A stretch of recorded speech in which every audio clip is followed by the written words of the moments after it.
بسم الله الرحمن الرحيم. In the name of Allah, the most gracious, the most merciful.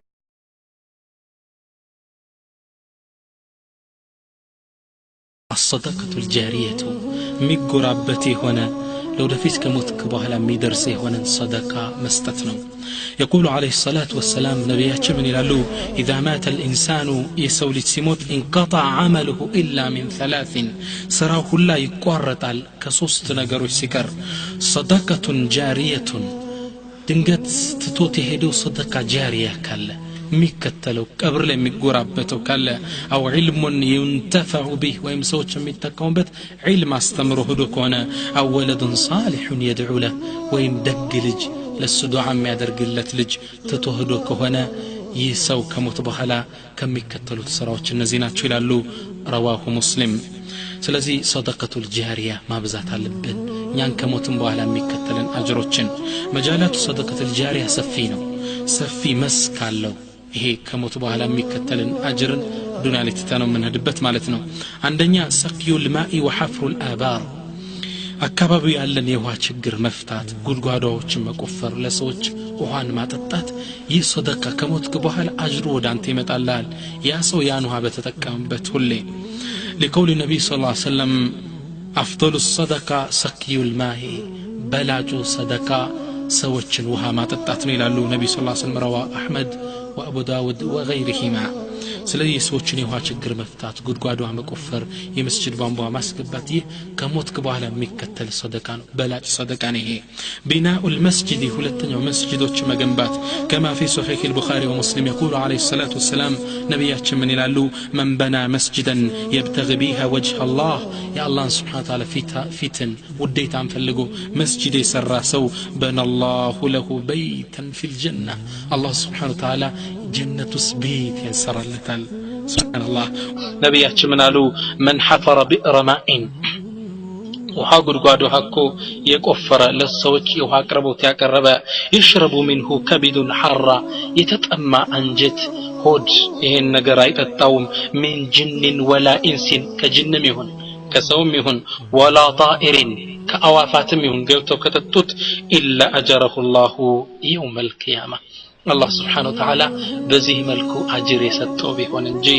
ومن بنى مسجدا كمبحث قطرات أو أصغر بنى الله له بيتا في الجنة يرقب وف مارف يمتحل مسجد يسراسو أو أصغر كزيه من مياس يسراسو تنشن بيون أستاذ أرقيالونو الله سبحانه وتعالى يوم القيامة جنة سبيتي جنبان لتريلال. سبحان الله مروت አለብን። በተለይ ሀብታሞች አላህ ኢኮኖሚ ሰጠሶች መሮጥ አለብን። በዱንያ ላይ ሆነን የአኺራ ቤታችን መገንባት አለብን። እኔ አስተውሳለሁ በቅርቡ መስጊድ ለመስራት ከሆኑ ደጋግ ወንድሞቼ ጋር ስንዞር አንድ ወንድም ሄደና የሆነ ቦታ ላይ የመስጊድ መስሪያ ቦታ እንዳገኘ ለአንድ ሀብታም ነገረው። ይህ ሀብታም የተናገረው ቃል ወላሂ ልቤን ነካው። ምን አለ? ካርታውን ስንት ነው የሚፈጃለው? 500 ሺህ። ካርታውን አምጣልኝ 500 ሺህ ወዲያውኑ እሰጥሃለሁ። 500 ሺህ ብር። ሱብሃንአላህ አላህ ይወደደው ይህን ሰው። እንዲህ አይነት ዱንያ ላይ ቁጭ ብሎ የአኺራ ቤታቸውን የሚገነቡ ደጋግ ሰዎችን በዘመናችን ለማየት ታድለናል። ثالثا الانفاق على نشر العلم وتوزيع المصاحف علما مبتن ቁርአኖችን ገዝተን ለመስጂድ መስጠት ይህ ከሞትም በኋላ የሚከተልን ስራ ነው። كما رواه ابن ماجه من حديث ابي هريره قال قال رسول الله صلى الله عليه وسلم صلوات بنبي لي مورد አለብን صلى الله عليه وسلم ነብያችን ምን አሉ? ان مما يلحق المؤمن من عمله وحسناته بعد موته አንድ ሙእሚን እኮ ከሞተ በኋላ የሚያገኘው የሚከተለው ስራው ሐሰናው ቢኖር እነዚህ ናቸው አሉ። አንደኛ ዒልመን ዓለመሁ ወነሸረሁ፣ ዒልም አስተምሮት የበተነው ዒልም ካለ ይህ ካለው ይህ ሰው ከሞተ በኋላ ይከተለዋል። ይህ ማለት እኔ ዳዕዋ ሰጣለሁ የኔን ካሴት ገዝተህ ለጎረቤት ሰጣለህ። ያ ጎረቤት ያን አዳምጦ በሰራ ቁጥር ከሞትክ በኋላ ያጅር ላንተ ይደርሳል። ዒልምን ዓለመሁ ወነሸረሁ ይህ ከሆነ። ሁለተኛ አወለደን ሳሊሐን ተረከሁ፣ ወይም ደግ ልጅ ትተወደ ዱዓ የሚያደርግለት እናት አባቱ ከሞቱ በኋላ እጁን አንስቶ ለሊት ተነስቶ ረቢ ርሐምሁማ ጌታዬ ማራቸው ከማ ረበያኒ ሰጊራን ልጅ እንዳለው እንደዛ ተንከባክበው ነው እኔን ያሳደጉኝ ጌታዬ ማራቸው እኔን ለማሳደግ ሌት ተቀን ሲደክሙ ነው ሶላቱንም ዘካውንም ያጎደሉት ማርልኝ ሚል ልጅ ትተወደ ከሆነ ከሞተ በኋላ ይደርሰዋል አሉ ነብዩ ሰለላሁ ዐለይሂ ወሰለም ثالثا ሶስተኛው ሙስሐፈን ወረሰሁ ወይም መጽሐፎች ቁርአን ለመስጂድ አውርሶት የሞተ ካለ ያ ኪታብ በተቀራበት ቁጥር ወደ ቀብር አጅር ይሄድለታል አው መስጂድን በናሁ ወይም መስጂድ ሰርቶት ይሄድ ካለ አው በይተን ለብን السبيل በናሁ ወይም ለመንገደኛ ላልፎ ሀጅ መንገድ ላይ ስንቅ ይቋረጥበትና የሚያድርበት ያጣል ለነዚህ መጠለያ ብሎ የሰራው ቤት ካለ አው ነህራን አጅራሁ ወይም ወንዝ ያፈሰሰው ወይም የውሃ ችግር ለሰዎች ቀርፎ ከሆነ ለመስጂድ ቧንቧ አስተክሎ ከሆነ ይአጅር ይደርሰዋል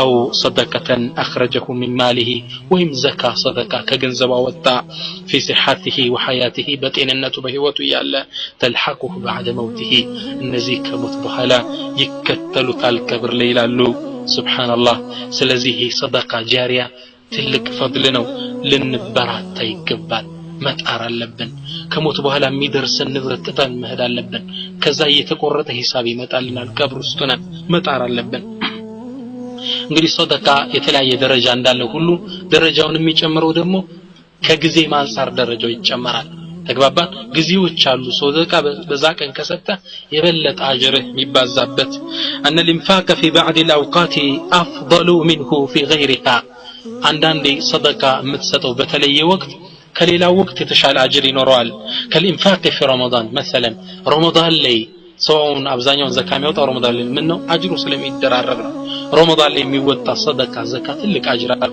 በሌላው ጊዜ ከምትሰጠው ይልቅ يقول النبي صلى الله عليه وسلم افضل الصدقه بلاج صدقه صدقه في رمضان رمضان ላይ የምትሰጠው ሰደቃ ትልቅ አጅር አለው ረመዳን ላይ የምታበለው ምግብ ትልቅ አጅር አለው كما قال ابن عباس النبي صلى الله عليه وسلم بحرمه ነበር ابن عباس እንደገለጸው يقول كان رسول الله صلى الله عليه وسلم اجود الناس نبي صلى الله عليه وسلم በጣም ቸር ሰው ናቸው وكان اجود ما يكون في رمضان በተለይ ረመዳን ላይ ደግሞ ቸርነታቸው መስመር ያልፋል በጣም ይጨምራል ይላል አነስ رضي الله تعالى عنه ይሄ ደግሞ صحيح ቡኻሪና ሙስሊም ላይ የተዘገበ ሐዲስ ነው ረመዳን ላይ የሚሰጥ ሰደቃ ትልቅ ስለሆነ ነብዩ ሰለላሁ ዐለይሂ ወሰለም በዛን ወቅት ብዙ መስጠትን ያበዙ ነበር ثانيا ሁለተኛ በላጭ ወቅት ምንድነው الصدقه في ايام العشر من ذي الحجه በذو الحجه የመጨረሻ 10 ቀናቶች ውስጥ መጀመሪያ 10 ቀን ውስጥ የሚሰጡ ሰደቃ በላጭ ናቸው ذي الحجه ማለት የዓረፋ ምን ወይም ኢድ አልአድሃ ዓረፋ ከመሆኑ በፊት ያሉ 10 ቀናቶች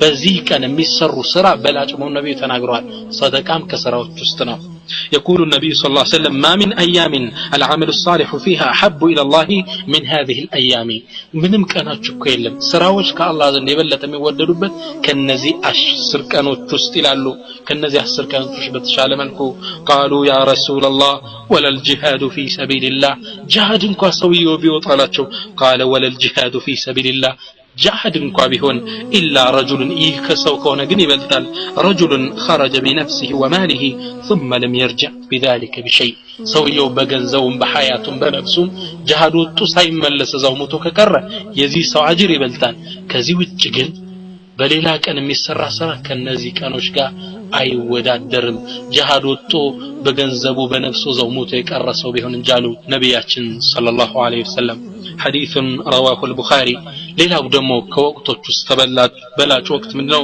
في ايام الشده ሰዎች በጣም በተቸገሩበት ወቅት የሚሰጥ ሰደቃ በተመቻቸው ጊዜ ከሚሰጠው ሰደቃ ይበልጣል ومن اوقات الفاضله يوم ان يكون الناس في شده وحاجه ماسه በተለይ በላጭ የሚሆንበት ወቅት ሰዎች የሚቸገሩበት ወቅቶች አሉ ረሃብ አገር ውስጥ የሚገባበት ያን የሚሰጠው ሰደቃ ከጊዜ አንፃር ትልቅ ደረጃ አለው كما في قوله تعالى ከዚህ አላህ Subhanahu Wa Ta'ala አንቀጽ የተወሰኑ ጊዜዎች ትልቅ ቦታ አጅር እንደሚያስገኙ ጊዜዎችን ይጠቁማል يقول او اطعام في يوم ذي مسغبه ትልቅ ዒባዳ ማለት በተቸገረ ወቅት ላይ مسغبه ማለት يوم الجوع والشده አስቸጋሪ ቀን የረሃብ ቀን ማለት ነው መስገባ في يوم ذي مسغبه በዚህ ቀን ውስጥ ዘካ ሰደቃ መስጠት ነው ይላል አላህ Subhanahu Wa Ta'ala ይህ ትልቅ ምን እንዳለው የአኺራውን ማከበት የአኺራውን ችግር ለማለፊያ በር ነው ይላል ሱብሓነሁ ወተዓላ